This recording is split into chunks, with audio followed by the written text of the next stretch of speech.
Hi, I'm Saga. I've been Saga, and I wanted to make a video for annual YouTube video that I make every year to appease the fans I don't have.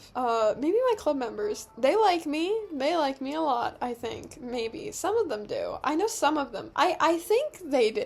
So, I want to give a little background to this story before I get started. I'm a competitive show jumper, which you might know if you've watched my videos, but you might not, because I don't talk about it a lot because I think it's weird. I spend a lot of my time around horses and therefore in horse sales and buying and selling, and zebra horse. And I have made a couple investments that have not been very smart, but none of them have been quite as dumb as this one. So, yeah, I just wanted to share it on the internet because everybody wants to hear it, and, you're gonna love it. You're gonna love it. You're gonna love it, okay? Yeah. So, let me zoom out and then, start, doing big girl stuff because I'm just sitting around. That's pointless. You don't want to watch me stand. Okay, where am I going? Oh, I cannot see shit. Do you like the reshade? I don't really know how I feel about this reshade because my graphics are buns.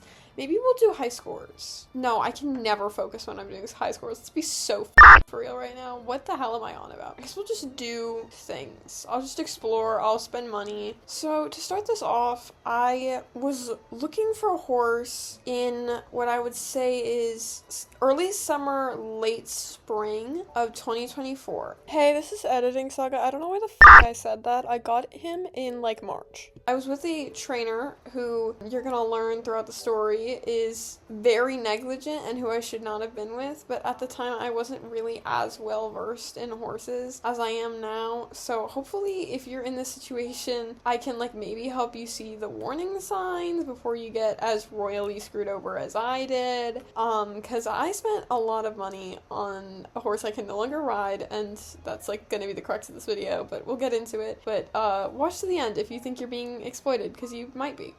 Ooh, now you there, my friend, I do like. When I was looking for this horse, I ended up finding this horse up for lease from a French professional rider who had just imported the horse from Germany. I'm not gonna say where in Germany because don't stalk me, hello. And she'd ridden him around the meter 30s, and that was more than I needed. And I was like, you know what, that sounds great. I'll lease the horse from her. And the horse is so sweet and has genuinely the best temperament. It's a perfect fit at the time. I now obviously have a very different horse from that, but it was still at the time a really good fit. We're just gonna get you, and you're gonna be called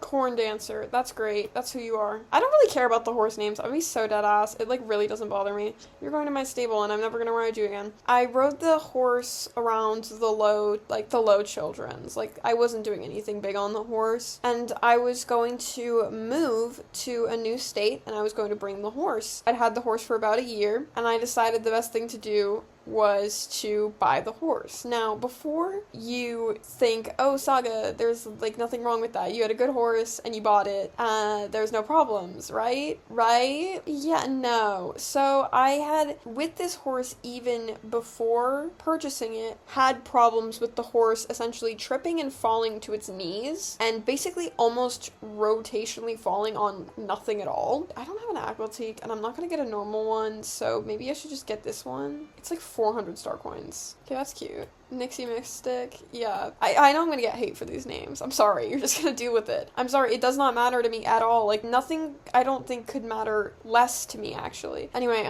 we had talked to the vet, and me and my inexperience did not take this for the huge, massive red flag that it was. And the vet ended up telling us that the horse was fine and just needed to be shoed more frequently than the other horses in the barn and other horses I'd had in the past. And I was like, great, I don't really mind that. If it's on a more frequent shoeing schedule, that doesn't really bother me personally. And so she cleared the horse in the pre-purchase, and despite having had the horse fall with us 4 times, or 3 or 4 times, we spent the money anyway, and it's the dumbest mistake I've made in my life. Now, if you've ever bought an imported show jumper at the meter 30 level, you know how much money it is. I just gave you guys a lot of information, and I'm not gonna put numbers in here because that feels very snooty, and I don't really like that, but I mean, if you want to look it up, you can look it up. It's in probably the average price range for a horse that you get of that quality. It was a lot of money.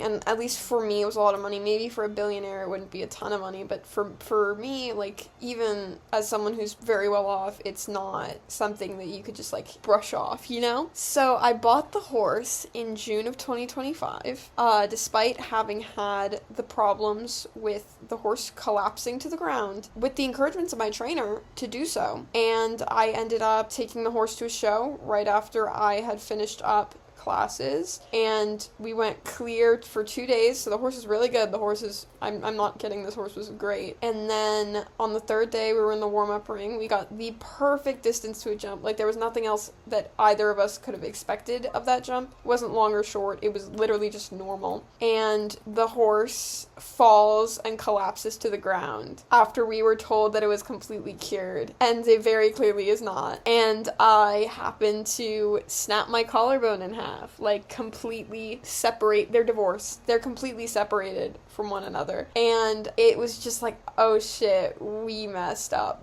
bad. It was just, like, very obvious that we had made a very huge mistake very, very quickly. We spent the next couple of months until roughly October, so June to October, trying to figure out what the fuck was wrong with the horse, while I was also moving, like I said, because I wasn't going to stop moving because my horse had medical problems. Obviously, I was going to continue to get as much care for my horse as possible, but, like, my house is no longer mine in, like, 2 months. Like, I've got to go. And so we ended up finding out in about October, so it had been 3 to 4 months, and we, in that time, decided to get me another horse for the time being, and it was a horse that was not very quality, and we kind of knew it wasn't very high quality, but my old training staff, who are kind of actually the problem in this situation, were like, no, but the horse is not what you need right now. And obviously, because I'm moving away, it isn't their problem that they're leasing me a terrible quality horse. They're still going to get the commission fee. Speaking of commission fees, when my horse that I bought for the absurd amount of money that I did, that is having medical problems, when we realized that the horse wasn't cured and that this was going to be a problem, my trainer told us that she would waive the commission fee. And if you're new to buying horses, you have to pay the person who found you the horse what's called a commission fee, and it ranges depending on the contract that you made with the person that found you the horse, and a ton of other factors. But for us, it was not cheap, and the instructor, because of these problems, she shredded the legal document and told us the commission fee was waived. And we were like, okay, thank you, because we still have to go through the gauntlet of trying to figure out what the fuck is wrong with my horse, and then we have to consequently get it surgery. I ended up figuring out in October that my horse has what are called bone spurs in his spinal cord in his neck. I don't remember which part of his neck, which the actual unit of his spinal cord it was in. Also, not really pertinent to the story. I would tell you if I remembered, but honestly, I can't even. And I want to also remind you guys that my horse at the time is 11 years old. So I bought this horse fully convinced I'd be riding it into, like, the meter 30s. And I have a really, really young horse. And I'm like, shit, this needs to be fixed. Because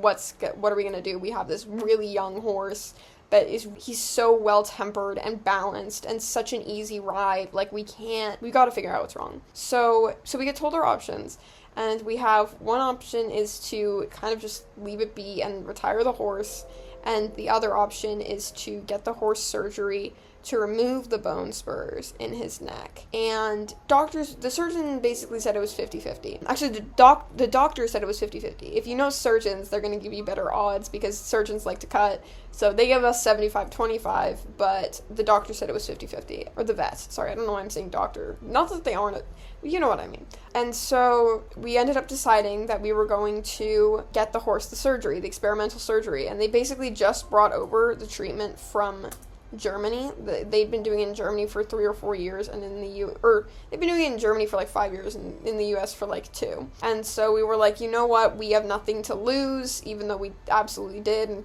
proceeded to spend more money on it, so that's great. But anyway, we were like, there's nothing to lose. We can just, at this point in time, there's really just no reason not to, because the horse is so young. He's so young. He's an 11-year-old. We get the surgery, and the surgery goes well, and it's great. That's so fantastic. The surgery was not modestly priced. I'm gonna be so dead ass. It was a portion of what we spent on the horse initially, and then we had to pay for, the time he spent in the clinic, and then we had to pay for all of the stuff we did, like the CT scan and trying to figure out what was wrong with him, and then all of the associated fees, and then we sent him to a rehab facility for a little bit while I was preparing for my winter season on the show circuit with this other horse that also is terrible, and this other horse that I haven't mentioned since, I am simultaneously struggling with because it is refusing in really, really, really low classes and has a show record up to the meter 30, so there's no reason it should be refusing. These are like poles, like these are baby, these jumps shouldn't even like register to the horse that I'm riding. We reach out to my old training staff who got me the horse, and we're like, hey, why did you like fully false advertise this to us? And they were like, no, trust us, it'll work out, it's fine.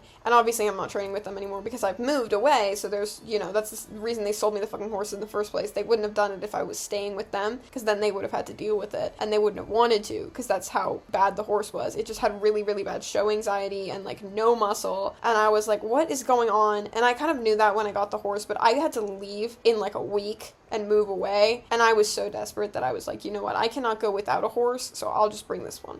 We send my horse that I bought to a rehab facility, and it's kind of just like an armchair rehab facility, because really he just needs somewhere to sit while he can't be ridden. And eventually, once I go down to Florida for my winter season, we had originally planned to have 2 stalls in Florida, one for my refusing horse that they leased me after I had my horse with medical problems, and the other for my horse with medical problems, with my new training staff, not with the old one. But I ended up low-key giving up on the refusing horse because it's a lease, so I don't need to fix the horse, and I also was coming off an injury, and I was in no place to give a refusing horse confidence, and I get judged on that decision heavily for like sending the horse back, but I'm sending the horse back to his owner, and he's fine. Like, I'm not executing him. Like, he's fine, I promise. He's just with the person I got him from. Like, it doesn't really, I don't think he fucking cares. So I got another horse who is the horse that I'm riding now, and I love the horse that I'm riding now, and everything has been working out between us for like the past 6 months, I believe, and he's taken me up the levels. It's been great having a horse that can really give you back confidence. I'm leasing that horse. He's older, and the owner doesn't want to let him go, and oh my god, no, I forgot that this race was the race that I'm doing. I'm not gonna do this. Let me out. I can't even see it. Hold on. I can't quit? What the do you mean I can't quit? Okay, I guess I have to do it. What the hell? I didn't think that was a thing that they could do. I'm like being held hostage. So I begin the process of rehabbing my injured horse, and everything seems to be going well. I mean, I'm a better rider than when I last rode this horse. That's clear and obvious. I am a show jumper, but I decided, this horse is slow enough. Let's just try and get him rehabbed, get him back to jumping, and then we can toss him in the equitation during the summer, and we can sell him or do whatever we wish with him. Obviously, actually, I wasn't really planning on selling him. I kind of just wanted to have a horse to do like stupid shit on, because the horse, I mean, maybe I could run him in the jumpers, but he's not fast. Like, he's naturally like a leisurely guy. He just wants to like go slow, and obviously for someone who does like the FEI, I can't like really have a horse that's that f***ing slow with me. But I ended up riding that horse to rehab in Florida, and he was doing great. I mean, honestly, the horse was excellent. Like, he was holding himself so well. But in the back of my mind, I swear to God, I knew in the back of my mind, like, he doesn't feel all that different from before we got the surgery. Like, he would still mildly trip, obviously not down to his knees, but he would mildly trip, and I could hold him up with the bit. I could hold him up on the bit, because I could feel when he would do it, and I was like, I just have this feeling in my gut that nothing really changed, because it's the same feeling. Like, I can feel the horse, and it's the same. I can feel the horse, and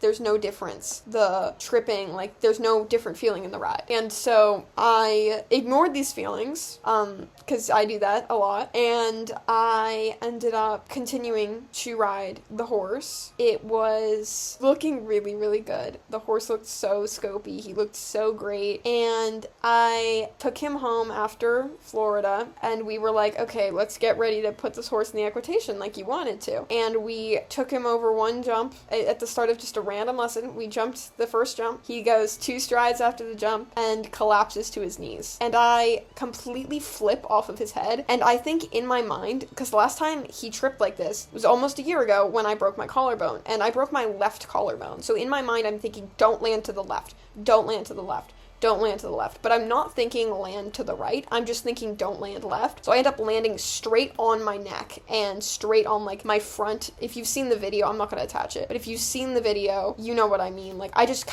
I do a front flip into the ground, but I'm still on, my front is already on the ground. Like there's nowhere, it's just my legs like all the way behind my head. And I sprained my back really, really badly to the degree that I have to go through this gauntlet of going to the ER because they think I broke my sacrum. But thankfully I did not. I don't know why they rage baited me like that. I was in tears. I was actually crying so hard because I was like, are you kidding me? It's been a year and I do the same fall off the same forest. I learned nothing. Thankfully my back is fine. I'm back to competing already. It's literally fine. Whatever. It's so whatever. Obviously my horse is not fine. Or well, he's not fine. The fall didn't injure him. He's just like already injured. So we did the experiment of doing the neck surgery and it didn't work. And we literally had the horse cleared by the vet like 3 days earlier for the surgery on his neck to confirm that it went well. And we'd already had it confirmed by another surgeon in Florida before we started to work the horse. And it literally was like days later because the guy said, oh, this surgery is perfect. Like I don't see a single flaw in this. Keep the horse, run it through the equitation. You're good to go. You shouldn't be worried. Like you're fine. And it was like days later the thing happened. So we were like, okay, well it's clearly not the neck because his neck has been cleared. So the only thing left in our minds is that, and we're pretty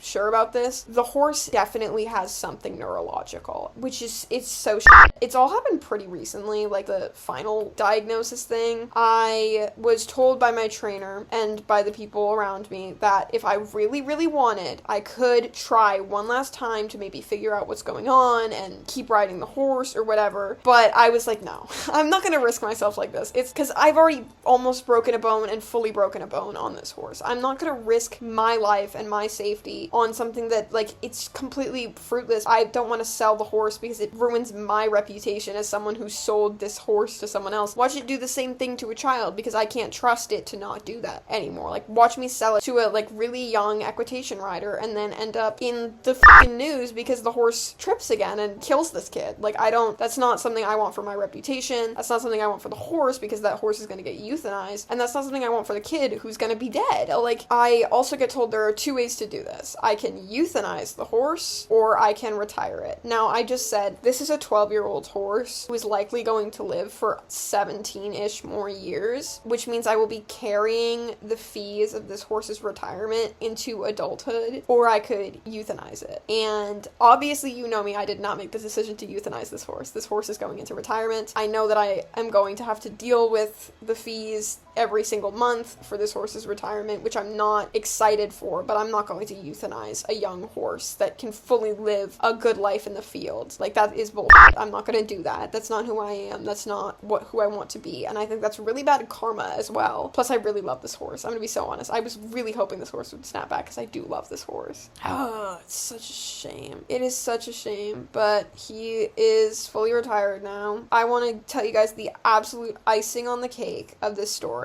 Around November, so this is before the horse comes to me in Florida. This is just after the horse has gotten the surgery. We visit my old barn because I'm on Thanksgiving break or something, and so I'm back up at home. And I'm like, you know what? Let's go visit my old barn and see my old training staff, trainers, my old friends, you know. And these are the trainers that sold me the injured horse and sold me subsequently the horse that refused, that I at the time was already getting rid of, I do believe. I mentioned offhandedly candidly that we had gotten the horse a surgery for bone spurs in his neck. And I said that there was maybe a chance that possibly 50-50 we could jump the horse again and ride the horse again. And my trainer has a daughter in the professional circuit who she simply cannot afford and is trying really hard to make this dream of hers work for her daughter. My trainer wanted to be a professional but couldn't afford it, and so she ended up becoming a trainer and is now trying to use that training to fund her daughter's career in the same way that she wanted her career. And so obviously the commission, this $10,000 commission that they waived, so they waived this commission and they like officially waived it on paper legally. We're like, no, we're not going to come after them for this. And then a day after we visited my old barn to say hello to everyone and literally just like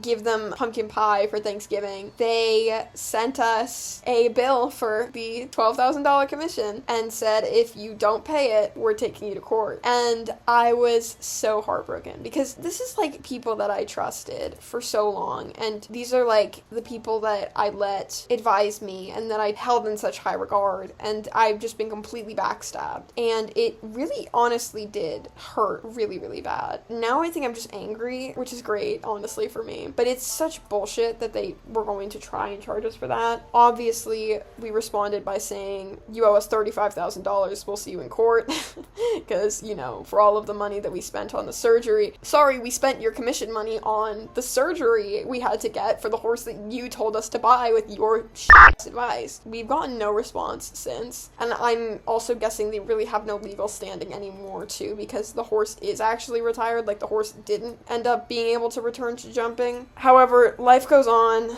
Unfortunately, obviously my horse is happy, which is all that matters to me. The horse doesn't mind that he's going to be living his life out in the fields. Well, he liked to jump, but you know, he's not going to be offended that he's in the fields. If he really wants to jump, he'll jump a log. Because the horse is dumb as shit, doesn't refuse, even though like clearly it's causing him problems. So I don't really know what's going on there. I guess I just wanted to share this horror story because I lost a lot of money and I'm going to be carrying the mistake for the rest of my life, or the rest of the horse's life, which is again like 20 years. I guess I just wanted to say, if you feel like you're being screwed over by your trainer, you probably are. Don't let anyone convince you that you're wrong when you think that you're being swindled, because you're gonna regret it. Okay, well, I'm so glad you watched this video after I took my 6-month hiatus that I'm gonna take again after making this video. I'm gonna be so honest, I'm never gonna be active, but I hope you enjoy whenever I do post. I am in a much better situation now with staff I can actually trust and a horse that is really, really, really high quality, and I'm sort of getting back into my groove. I'm going to be importing a horse straight from Europe, which I know is actually better now than getting it from the second person in the US, because you're spending so much more money. Take my advice there, by the way. If you want a high-level show jumper, go straight to Europe. Do not take it from the middleman, because you will be spending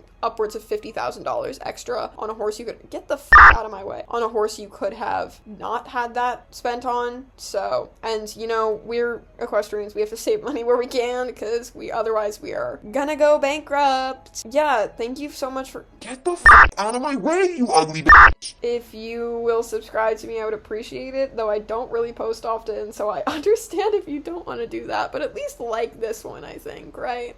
Alrighty, thank you so much. I'll see you guys later. Bye bye!